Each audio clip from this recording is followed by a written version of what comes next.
In this lesson, we are going to answer in part the question, when should you use the gerund, which is the ing word, or the infinitive, which is to plus the verb? In particular, we are going to look at the main cases when you use gerunds. Just to make sure that you know, infinitives are to plus the verb. So to be, to have, to want, to go. These are all verbs in the infinitive form. So the first main case we'll look at is that gerunds are almost always the subject of the sentence. Playing piano is a wonderful skill. So here we have the gerund playing as part of the gerund phrase, playing piano, and that is the subject of the sentence. Eating vegetables is important for our health. Same thing. The gerund here is the subject of the sentence. So an infinitive as the subject of a sentence is rare.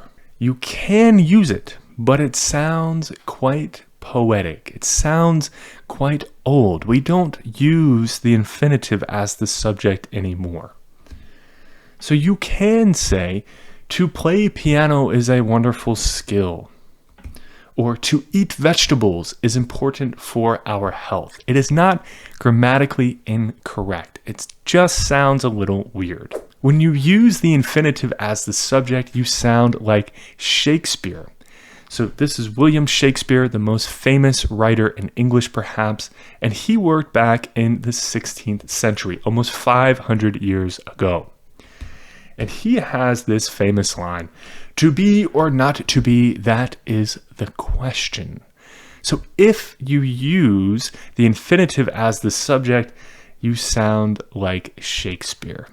The second main case is that gerunds come after prepositions. By riding his bike instead of driving, he reduces his carbon footprint. So by is a preposition, and when we have a phrase that starts with the preposition, so by riding his bike, we need the gerund.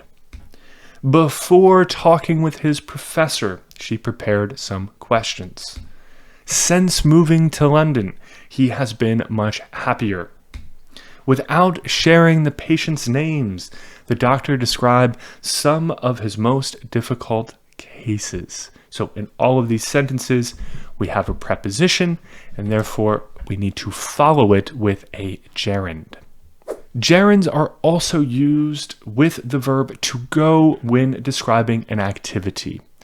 So in English, we often use phrases like go running, go swimming, go biking, go shopping.